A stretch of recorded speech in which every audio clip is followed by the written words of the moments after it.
Hello dear students, हम class 12th physics में electrostatics और कैपेसिटेंस के नीट के सॉल्यूशंस सॉल्व कर रहे हैं। ठीक है, सो थर्ड पार्ट को भी स्टार्ट करते हैं। इसमें जो क्वेश्चंस आएंगे we will look for the answers. Okay, so question 21 में क्वेश्चन है what is the flux through a cube. किसी क्यूब से कितना फ्लक्स होगा अगर साइड उसकी ए है और एक पॉइंट चार्ज क्यूब उसके किसी कॉर्नर पे रख दिया है बच्चों। तो ऐसा एक क्लासरूम आप ज्यूम कर लो और वहाँ पे कॉर्नर पे बच्चों यहाँ पे मैंने एक चार्ज को रख दिया है। क्योंकि हमारे पास ये फ्लक्स टॉपिक पूछा गया है, मतलब हमें गॉसियन सरफेस की ज़रूरत पड़ने वाली है। गॉसियन सरफेस की, गॉसियन सरफेस बच्चों एक तरह का इमेजिनरी क्लोज सरफेस होता है। और यहाँ आप देख सकते हो कि जो चार्ज है ये तो क्लोज नहीं दिख रहा है इस पर्टिकुलर क्यूब से। ये आपका रियल में क्यूब है जिसकी साइड है ए और ए। तो आप क्या करोगे बच्चों, इसके सिमेट्रिकल करने के लिए इसके बैक साइड में, इसके डायगनली और इसके जस्ट एडजेसेंट आप क्यूब को अज्यूम करोगे ताकि इसका बॉटम का जो पोर्शन है वो सिमेट्रिकल हो पाए। तो ये जो क्यूब है उसका साइड ए है, उसके बाजू में बिसाइड्स एक अपन अज्यूम करेंगे ये वाले को, और दो पीछे भी अज्यूम करेंगे ताकि ये अपने आप को सिमेट्रिकल कर पाए। अब ये क्वेश्चन बॉटम के फॉर्म में क्या हो गया है, सिमेट्रिकल हो गया है।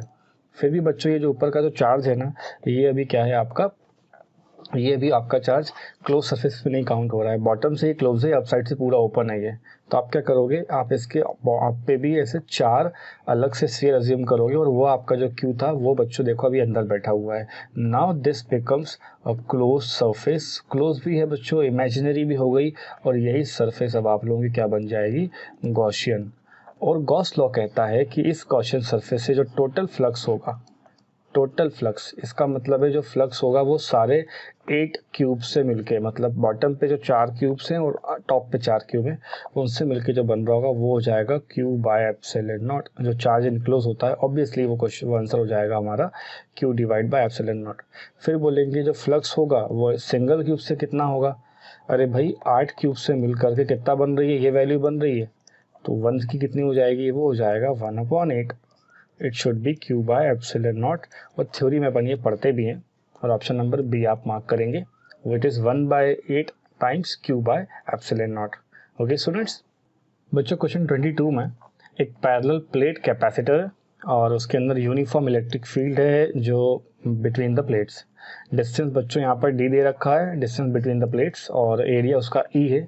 आपको सिर्फ बताना है एनर्जी स्टोर्ड कितना होगा, मतलब एनर्जी का फॉर्मूला आपको लिख देना है बस। तो इजी क्वेश्चन में काउंट हो जाएगा ये। मान लो थोड़ी देर के लिए ये आपके पास कैपेसिटर है, इसका प्लेट का जो एरिया बनता है वो ए बनता है। जो बच्चों यहाँ पे सेपरेशन है ना वो डी दिया हुआ है, और इसके इंटरनली इलेक्ट्रिक फील्ड कुछ इस तरह से बैठी हुई है। देखो बच्चों आराम से, अगर यहाँ पे इस तरह की बात बोली जा रही है विच मीन्स ये साइड क्या हो जाएगी, पॉजिटिव, और दूसरी साइड क्या आप कहोगे, it should be counted as negative, which I can write V positive V negative.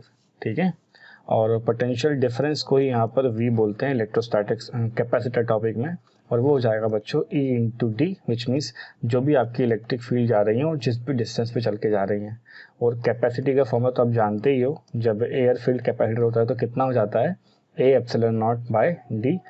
तो पोटेंशियल एनर्जी का फॉर्मूला लिख लो जहाँ पे ये दोनों फॉर्मूले इस्तेमाल होते हो। So we know it 1/2 C V square, तो ये हो जाएगा हाफ, सी की जगह पे हो जाएगा बच्चों A epsilon naught by D, और वी की स्क्वायर की जगह हो जाएगा ई इंटू डी का होल स्क्वायर। ठीक है, तो सॉल्व कर लेते हैं इसको। ये हो जाएगा 1/2, मैं पहले क्या करता हूँ एप्सिलॉन को लिख लेता हूँ, और यहाँ पे हो जाएगा ई स्क्वायर। ये जो डी है इसकी एक पावर ये कैंसिल कर लेगा बच्चों, ये वाला डी ऊपर वाले से। ठीक है, तो आपका हो जाएगा आंसर वहाँ पे ए डॉट डी, और प्यारे बच्चों यही हमारा आंसर है 1/2 epsilon not E square A D. तो 1/2 epsilon not E square A D. किसी और मेथड से अगर आप करने जाओगे इस क्वेश्चन को सॉल्व, तो स्मॉल वाला यू भी पढ़वाया जाता है। उसका मतलब होता है कि वो एनर्जी का क्या है बच्चों, डेंसिटी का फॉर्मूला होता है। तो स्मॉल वाले यू को ऐसा लिख सकते हैं, यू डिवाइड बाय वी, और यहाँ पे वी क्या हो जाएगा, volume, energy per unit volume. तो यहाँ से कैपिटल यू जो पूछा गया है आपसे, है ना, ये कैपिटल यू हमसे मांगा गया है, ये हो जाएगा स्मॉल यू इंटू वॉल्यूम। ठीक है, तो ऐसे भी कर सकते हो, वॉल्यूम वहाँ पे एरिया इंटू डिस्टेंस हो जाएगा, और एनर्जी का फॉर्मूला आपका हो जाएगा 1/2 और सी वी स्क्वायर करते हैं। तो यहाँ से भी इसको आगे लेके जाओगे तो भी मिल जाएगा आपको आंसर। सो अल्टीमेटली मिलना अपन को यही है, तो कोई बड़ी बात नहीं है। तो आंसर हो जाएगा बच्चों अपना 1/2 एप्सिलॉन, ये लिखा हुआ है मैंने यहाँ पे ई स्क्वायर और AD, और ऑप्शन नंबर सी आप मार्क करोगे, राइट। चलो आगे क्वेश्चन देखते हैं। क्वेश्चन नंबर 23 देखो, हमारे पास दो मेटालिक स्फीयर्स हैं जिनका रेडियस 1 सेंटीमीटर होगा और 3 सेंटीमीटर होगा। आप ऐसा कह सकते हो बच्चों कि ये R1 का टर्म है और R2 का टर्म है, इनको मीटर से मत लेके जाना, वो कैंसिल आउट हो जाते हैं बाद में। और उनको चार्ज दिया हम लोगों ने, ये हो गया आपका Q1 का चार्ज -1 × 10⁻², और ये बच्चों चार्ज आपका Q2 है 5 × 10⁻²। अगर इन्हें कनेक्ट कर दिया हमने तो फाइनल चार्ज बताना है आपको बिगर वाले पे। तो कुछ ये कह रहा है ये अपन से, इसकी वैल्यू कितनी हो जाएगी R, और इसकी वैल्यू कितनी हो जाएगी बच्चों R1, और यहाँ पे हो जाएगा R2। चार्ज कितना रखा है, Q1 से लेकर Q2 तक की बात हो रही है। जब कनेक्शन कर दोगे बच्चों तो यहाँ हो जाएगा Q1 डैश और यहाँ हो जाएगा Q2 का डैश। आपसे ये पूछा है बच्चों बिगर वाले पे चार्ज कितना रहने वाला है बाद में। तो सबको मालूम है कि जो चार्ज होता है वो डिपेंड करता है कैपेसिटी पे, और वो कैपेसिटी डिपेंड करती है आपके रेडियस पे। तो यहाँ से इसके फॉर्म में अपन डायरेक्टली बात कर सकते हैं। ये वही क्वेश्चन है बच्चों जो घरों में अपन से एग्जांपल में ले सकते हैं इसको, कि दो अगर इस तरह से बकेट लेकर आएँ और एक बकेट पे ज़्यादा पानी रखा हो और एक बिल्कुल एम्प्टी हो, कनेक्शन करोगे तो आपको पोटेंशियल मतलब वाटर यहाँ से फ्लो करता हुआ दिखाई देगा। कब तक होगा बच्चों ऐसा, जब आपका फर्स्ट का पोटेंशियल सेकंड का पोटेंशियल एक कॉमन पोटेंशियल ना बना ले। ये कहने का मतलब है ना हमें, एक कॉमन पोटेंशियल ना बना ले। तो ऐसे क्वेश्चन में ना एक डायरेक्ट फार्मूला चलता है जो मैं आपको लिख के देता हूँ, वो इसी से मिल जाएगा आपको। इसको थोड़ा ट्राई कर सकते हैं आप लोग, जिससे मैं लिखूँ यहाँ पे Q2/Q1 बराबर हो जाएगा बच्चों R2/R1। यहीं पे इसको क्या करोगे आप, कंपोनेंट डिविडेंड लगा के सॉल्व करोगे तो ये पूरा थ्योरेटिकल डेरिवेशन बन जाता है। मैं डायरेक्ट फार्मूला आपको बता रहा हूँ। ये हो जाएगा सेकंड चार्ज पे, जो सेकंड वाले स्फीयर पे जो बाद में चार्ज रहता है वो हो जाएगा, क्योंकि चार्ज रेडियस पे डिपेंड करता है और हम बात कर रहे हैं सेकंड चार्ज पे कितना होगा। तो बच्चों जो ज़्यादा बड़ा चार्ज है ना, ये बड़ा स्फीयर है, ये उतना ही ज़्यादा चार्ज अपने पास ऑक्यूपाई करेगा। ये होता ही है, दो बकेट अगर अलग अलग साइजेस के हैं और सेम पोटेंशियल दे रहे हैं तो ज़्यादा बड़ा वाला बकेट ज़्यादा पानी स्टोर कर ले जाएगा। तो यहाँ हो जाएगा, डिपेंड कर जाएगा वो R2 पे डिवाइडेड बाय दोनों का रेडियस अपन को ऐड करना होता है और मल्टीप्लाई कर देते हैं अपन यहाँ पे टोटल चार्ज से। ठीक है, तो मैं लिखता हूँ यहाँ पे R2 की वैल्यू बच्चों यहाँ पे थी 3 सेंटीमीटर, और R1 + R2 हो जाएगा 1 + 3 दैट शुड बी 4 सेंटीमीटर। मैंने आप लोगों से बताया था कि बच्चों ये कैंसिल हो जाएंगे सेंटीमीटर्स, और टोटल चार्ज कितना होगा आप देखो यहाँ पे, ये रही बच्चों Q1 की टर्म और ये रही Q2 की टर्म, मतलब 5 - 1 दैट शुड बी होना चाहिए 4 × 10⁻²। ठीक है, और ये आ रहा है आपका कूलम के अंदर।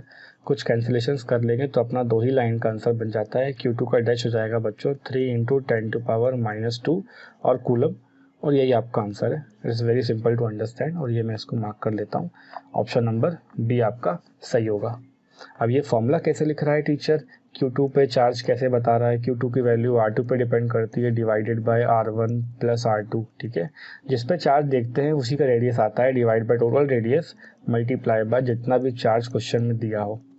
ये सब का थ्योरी मैंने आप लोगों को ये लेक्चर में पढ़ा रखा है, आप बस कैपेसिटर वाली प्लेलिस्ट में चले जाइए और वहाँ पे चेक कर लीजिए कि चार्ज डिस्ट्रीब्यूशन कैसे सीखते हैं ना। सो पूरा वेल एक्सप्लेन्ड थ्योरी फॉर्म में वहाँ पे दिया हुआ है। ठीक है, मैंने सिखाया हुआ है। चलो आगे बढ़ते हैं। प्रॉब्लम 24 में एक चार्ज है Q, जिसको इनक्लोज कर रहे हैं हमें गॉसियन सरफेस से ना। तो ऑब्वियस ही बात है, पॉइंट चार्ज होगा अगर कोई तो उसके लिए स्फेरिकल सरफेस आएगी जिसका रेडियस R है। जब रेडियस डबल हो जाएगा तो बच्चों फ्लक्स की वैल्यू क्या होगी। तो ये बात अपन जानते हैं कि प्लस का चार्ज होगा तो रेडियली आउटवर्ड ये क्या करेगा, इलेक्ट्रिक फील्ड इस तरह से जनरेट करता है ना। तो वहीं से अगर डायग्राम भी बनाया जाए तो मान लो इसके सेंटर पे हमने क्या रख दिया, प्लस का Q, रेडियस कितना हो जाएगा R। तो बच्चों फर्स्ट केस में जो 5 आएगा वो हो जाएगा चार्ज इनक्लोज्ड डिवाइड बाय ε0 होता है, तो ये हो जाएगा Q/ε0। यहाँ पे कहीं पर भी R का मतलब मेंशन नहीं हो रहा है ना, फ्लक्स अपन निकल सकता है।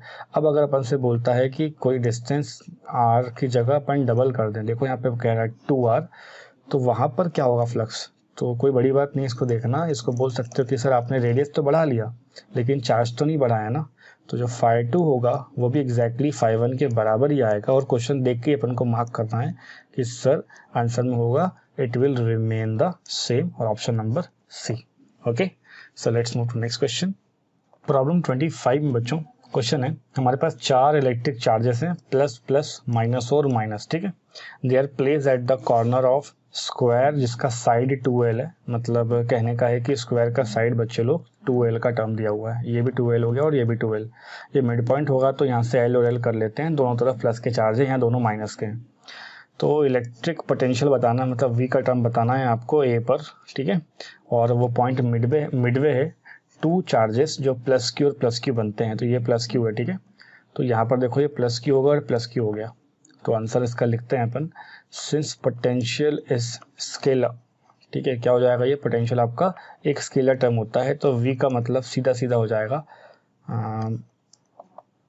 तो बच्चों v का मतलब जो नेट पोटेंशियल होगा है ना एट a, वो हो जाएगा उस जगह पे आपको क्या करना होगा, इस पर्टिकुलर पॉइंट पे एक क्यू नॉट को ले आकर बिठाना होगा और उस पर बच्चों ये सारे लोग अपना अपना पोटेंशियल इस तरह से लगा देंगे, देखो ऐसे से करके, ठीक है।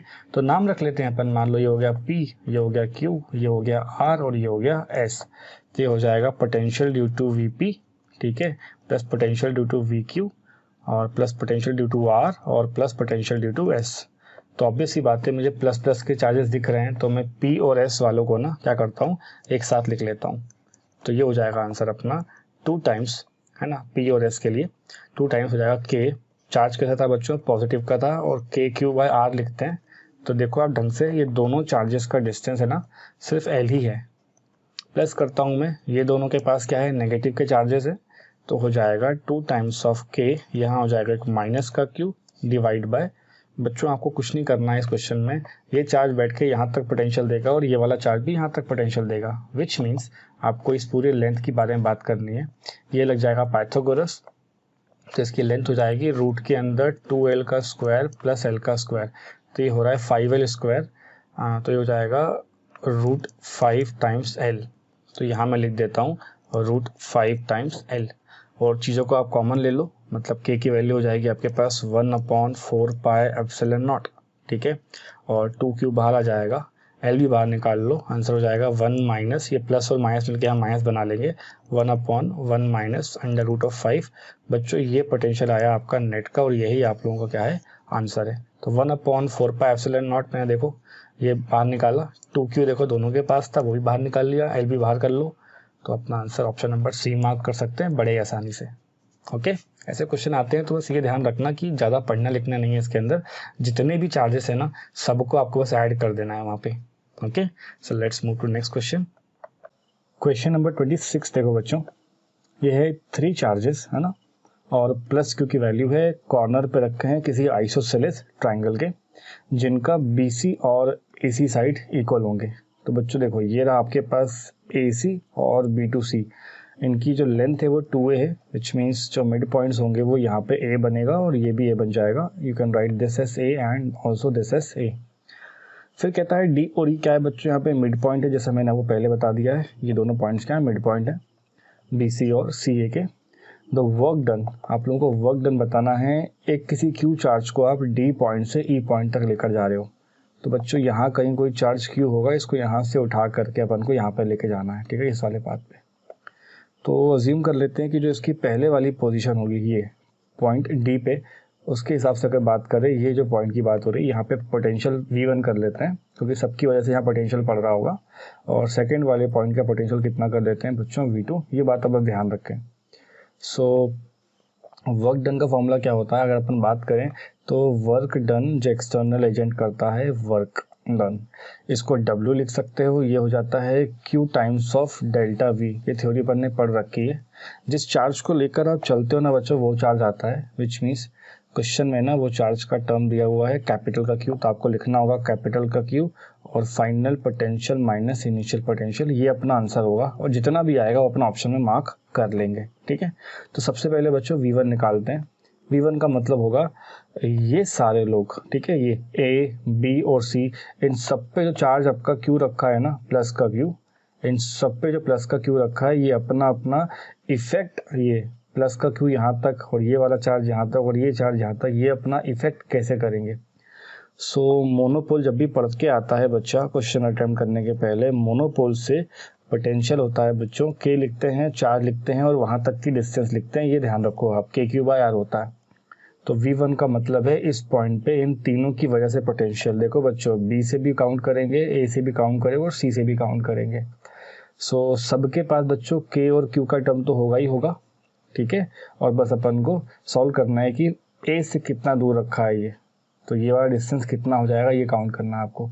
तो मैं ऐसा बोल सकता हूँ कि यहाँ पे देखो ए और ए कितना हो गया 2a, और ये कितना हो जाएगा a, और ये आपको सीधा सीधा परपेंडिकुलर के फॉर्म में दिखाई दे रहा है, तो तुम इसको सीधा सीधा बोल सकते हो कि सर ये जो a और a 2a बना रहे हैं, और ये इसको अगर मैं पाइथागोरस थ्योरम लगा के सॉल्व करूंगा तो हाइपोटेनस का स्क्वायर कितना हो जाएगा, ये हो जाएगा 4a square minus of base का स्क्वायर कितना हो जाएगा a स्क्वायर। आप लिख सकते हो इसको a आ जाएगा और बच्चों √3 अंदर रह जाएगा, ठीक है। ये 3a स्क्वायर होगा तो a √3 यहाँ पे मिल रहा है मुझे, विच मीन्स जो फर्स्ट डिस्टेंस हो जाएगा वो हो जाएगा 1/a√3, और प्लस करके हो जाएगा 1/a, और अगेन मैं प्लस करके क्या बोलूँगा 1/a, बिकॉज यहाँ से तो बच्चों सबको दिख रहा है कि b से भी ये डिस्टेंस है और c से भी ये डिस्टेंस है।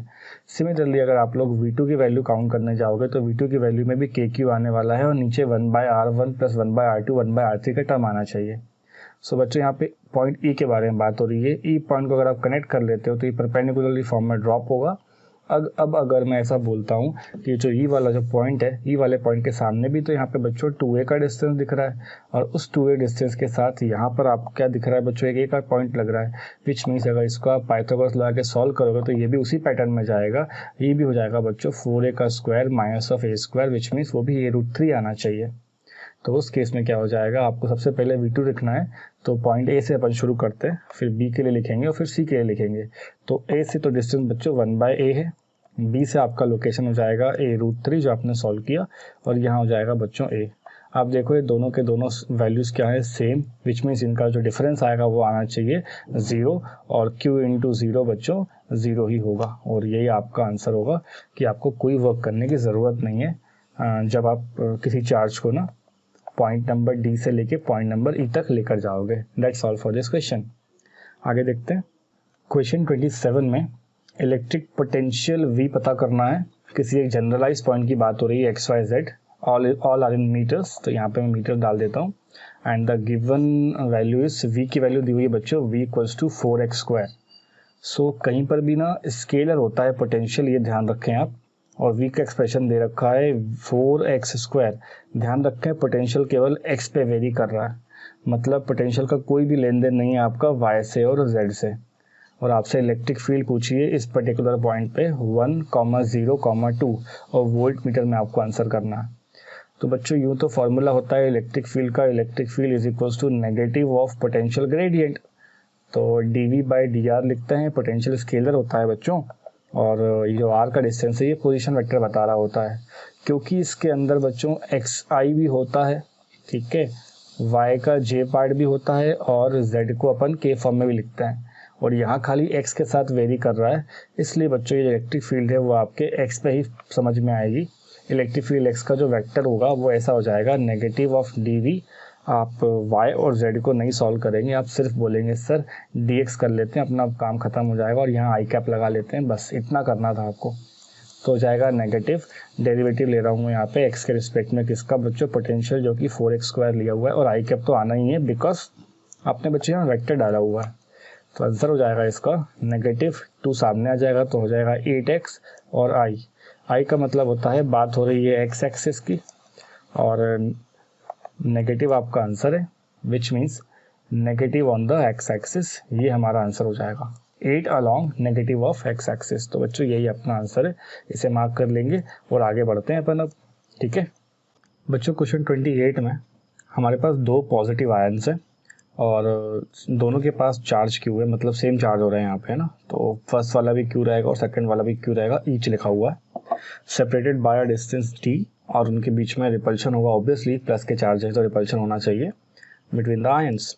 हमें बताना है the number of electrons missing from each ions will be, और मान लेते हैं इलेक्ट्रॉन एक पे चार्ज ये होगा, इलेक्ट्रॉनिक चार्ज ये है, तो दो इस तरह से आयन्स अज्यूम कर लो, ठीक है। इनके बीच का सेपरेशन बच्चों क्या हो जाएगा d, क्योंकि ये दोनों के दोनों पोलैरिटी सेम कैरी करते हैं, तो आप चेक कर सकते हो कि यहाँ पर क्या लग रहा होगा, रिपल्शन लग रहा होगा। तो इलेक्ट्रोस्टैटिक फोर्स क्या होता है, आप क्या लिखते हैं बच्चों, फर्स्ट चार्ज सेकंड चार्ज, ठीक है, डिवाइड बाय जो चाहता है d का स्क्वायर। फॉर्चुनेटली हमारे पास यहाँ पे हो जाएगा kq square divide by d square. और ये अगर एक पॉजिटिव आयन है ठीक है। ये अगर पॉजिटिव आयन है मतलब ये प्लस में आयन कैसे बनाया गया होगा, इलेक्ट्रॉन्स को लूज करके। तो वही लिखा है calculate the number of electrons missing from each ion. So I can write it as if this is positive charge so it should be positive of n times of E and you know this. ठीक है, तो यहाँ से मैं n का term बड़े आसानी से निकाल सकता हूँ। n हो जाएगा बच्चों कुछ नहीं तो हो जाएगा Q बाय E। देखो n कितना हो जाएगा, Q डिवाइड बाई E, और उसी से अपन को आगे यहाँ पर बढ़ जाना है। ठीक है, सो हम यहाँ निकाल सकते हैं कि कितने होंगे आयंस ये वाले क्वेश्चन में। ओके, सो आप क्या करेंगे बच्चों, सीधा सीधा यहाँ पे फॉर्मूले में वैल्यूज को पुटअप कर देंगे। तो मेरे हिसाब से यहाँ पे आना चाहिए फोर्स के साथ साथ k हो जाएगा बच्चों, और q स्क्वायर की जगह हो जाएगा n टाइम्स ऑफ e का स्क्वायर, और नीचे बच्चों हमारे पास d का स्क्वायर है। इसको सॉल्व कर लो ना आप, क्या ही प्रॉब्लम है। तो f इंटू डी हो जाएगा, तो हो जाएगा f इंटू डी स्क्वायर। ये k का टर्म होता है 1/4πε0, तो ये हो जाएगा 4πε0 बाहर की तरफ आ जाएगा, और यहाँ पे बच्चों नीचे की तरफ मुझे e का स्क्वायर मिलेगा, और इधर की तरफ क्या मिलेगा, n का स्क्वायर। इस स्क्वायर को यहाँ से हटा के हम लोग इसमें मार्क कर सकते हैं, और यही आप लोगों का आंसर बन गया। ठीक है, 4πε0 D square which means 4πε0 F D square, और यहाँ पर ई, ऑप्शन नंबर सी हमारा सही होगा रूट के साथ। और ये हो जाएगा आपके पास नंबर ऑफ इलेक्ट्रॉन्स जो वहाँ पर मिसिंग है।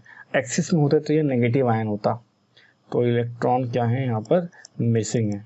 इसको अपन ऐसे समझा सकते हैं बड़े आसानी से। ठीक है, नेक्स्ट क्वेश्चन देखते हैं। क्वेश्चन 29 में हमारे पास एक स्क्वायर सरफेस है जिसका साइड L है, और इस L metre in the plane of paper, और उसको प्लेस कर दिया गया है बच्चों एक यूनिफॉर्म इलेक्ट्रिक फील्ड के अंदर जो एक्ट कर रहा है उसी प्लेन पे एंगल थीटा बना के। तो ये मान के चलो कि ये आपके पास कोई स्क्वायर हो गया जिसका साइड बच्चे लोग हमारे पास L के फॉर्म में दिया हुआ है। Let's say square having side L। Okay, और यहाँ से इसको ग्रेस करता हुआ इलेक्ट्रिक फील्ड निकल रहा है, तो ये इसको बच्चों ग्रेस करके निकल रहा है। ये एक्चुअली एंटर नहीं कर रहा है और एक्चुअली बाहर नहीं निकल कर आ रहा है, ये चीज़ भी गलत है और एंटर करने वाला गलत है। बस ये आप लोगों को सिर्फ कंफ्यूजन करने के लिए ऐसा बता दिया गया है, टू कंफ्यूज यू। ये एंगल थीटा बना के चल रही है, इस थीटा का कोई यहाँ पर सेंस नहीं है, बिकॉज अगर हम फ्लक्स के थ्योरी पढ़ के आते हैं तो उसके पास एरिया मिलता है, इस डायरेक्शन में आपके पास n का कैप होता है। जब इलेक्ट्रिक फील्ड एक्चुअली में आपके पास बच्चों कोई एंगल थीटा बना के निकलते हैं ना, तब आपका फ्लक्स यहाँ पे डिफाइंड होता है। और जब ये इसको ग्रेस करके ऐसे निकल जाते हैं इलेक्ट्रिक फील्ड, तब आप बोलते हो ना इस तरह वाले क्वेश्चंस में, जब ये आपको ग्रेजिंग करके निकल जाती है इलेक्ट्रिक फील्ड, और n क्या होता है बच्चों ऊपर की तरफ होता है। ठीक है, तो इस केस में जो थीटा होगा वो क्या हो जाएगा 90, विच मीन्स फ्लक्स कितना होना चाहिए 0, और एग्जैक्टली यही केस हो रहा है। We do not bother about ये जो इस वाले प्लेन से जो ग्रेस कर रहा है वो साइड से क्या एंगल बना रहा है, मतलब अगर ये ऐसे भी निकल रहा है तो ये तो साइड से एंगल बना रहा है ना बच्चों। तो वही चीज़ यहाँ पे बनाई गई है, आपके पास साइड से एंगल बन रहा है। दिख आपको रहा है कि फील्ड के अंदर जा रहा है, बट एक्चुअली में जो एन का कैप होगा ना वो यहाँ से बाहर की तरफ होगा। अंदर भी बना सकते हो, लेकिन वो दोनों के दोनों एंगल्स क्या होंगे 90 डिग्री बनाएंगे। तो थीटा यहाँ पे क्या हो जाएगा, एक्चुअल जो थीटा होगा वो 90 होगा।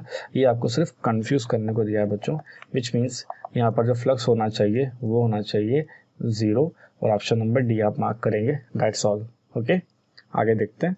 क्वेश्चन 30 देखो, एक सीरीज कॉम्बिनेशन है हमारे पास N1 कैपेसिटर का, और सबकी वैल्यू क्या है C1। मतलब आपके पास सीरीज कैपेसिटर हो गया बच्चों इस तरह से, ये चलते जा रहे हैं अपन इधर करके। ठीक है, और ये हो जाएंगे N1 कैपेसिटर, और हर एक की वैल्यू बच्चों यहाँ पे C1 है। विच मीन्स जो सीरीज में वैल्यू होती है ना, वो अगर सबके सब सेम लगे होते हैं तो हम किसी एक की वैल्यू लिखते हैं, और जितने नंबर्स में होता है वो लिख देते हैं। ये अपना लॉजिक होता है। ठीक है, और जो पोटेंशियल सीरीज में है वो बच्चों दिया हुआ है with a source potential of 4 volt, तो यहाँ पे लिख लेता हूँ मैं 4 वोल्ट। फिर बोल रहा है हमसे question, when the another parallel combination of N2 capacitor जिनकी वैल्यू कितनी हो C2। मतलब कहने का है कि आपके पास ये हो गया C2, एक और हो गया बच्चों C2, ऐसे करते करते कई सारे हमारे पास C2 मिलेंगे, मतलब इनकी वैल्यू N2 रहेगी और एक की वैल्यू बच्चों C2 है। ये सारे के सारे पैरेलल कॉम्बिनेशन में इस तरह से दिखाए जाएंगे। तो जब पैरेलल की बारी आती है ना बच्चों, सबको ऐड करना होता है, तो ऐड अपन कॉमन वाले को कैसे ऐड करते हैं, हम लिखते हैं जितने नंबर हैं और एक की वैल्यू लिख देते हैं। ठीक है, ये लॉजिक अपन को समझ में आना चाहिए। और सोर्स जो पोटेंशियल दिया हुआ है अपन को, ठीक है, क्वेश्चन में वो दिया है बच्चों V, मतलब यहाँ पे जो पोटेंशियल पैरेलल की वैल्यू है वो है V। क्वेश्चन कहता है बोथ द कंडीशन में जो टोटल एनर्जी स्टोर्ड है ना वो इक्वल हो जा रही है, same total energy as the first combination. तो आपको सिर्फ C2 का वैल्यू निकालना है C1 के टर्म में। बहुत ईजी होगा क्वेश्चन समझ में ये। Potential energy stored in series बराबर क्या कर देना है, potential energy stored in parallel, और फॉर्मूला इसका होता है 1/2 हाफ CV स्क्वायर होता है। C की जगह पर मैं क्या लिखूंगा, C1/N1, और V की जगह हो जाएगा बच्चों 4V का स्क्वायर बराबर पैरेलल का वैल्यू क्या हो जाएगा 1/2 CV स्क्वायर, यहाँ भी करना है तो हो जाएगा N2 और C2, और V के लिए क्या हो जाएगा सिर्फ और सिर्फ V का स्क्वायर। बच्चों हाफ से हाफ चला जाएगा, ये V से ये वाला V भी चला जाएगा। आपको C2 निकालना है राइट, C1 के टर्म्स में, तो कुछ ऐसा मिलना चाहिए ना आप लोगों को। देखो C2 में अगर इस साइड छोड़ दूँ और ये वाले टर्म को यहाँ लेकर आ जाता हूँ तो ये हो जाएगा C1, ठीक है, नीचे हो जाएगा N1 और N2, और 4 का स्क्वायर बच्चों यहाँ पे 16 आ जाएगा, और यही आप लोगों का आंसर है। ये क्वेश्चन पेपर में आता है तो सीधा यहीं से शुरू करेंगे आप लोग, कोई बड़ी चीज़ नहीं है, ठीक है। तो 16 C1 divide by N1 N2 आपका ऑप्शन नंबर डी मार्क करना है। ओके स्टूडेंट्स, सो अगले सेट ऑफ क्वेश्चंस में नेक्स्ट वीडियो में आपको बताता हूँ। कोई इंपॉर्टेंट टॉपिक है तो आप यहाँ पे बता दीजिए कमेंट सेक्शन में, मैं उसको पहले टीच कर दूँगा। ओके।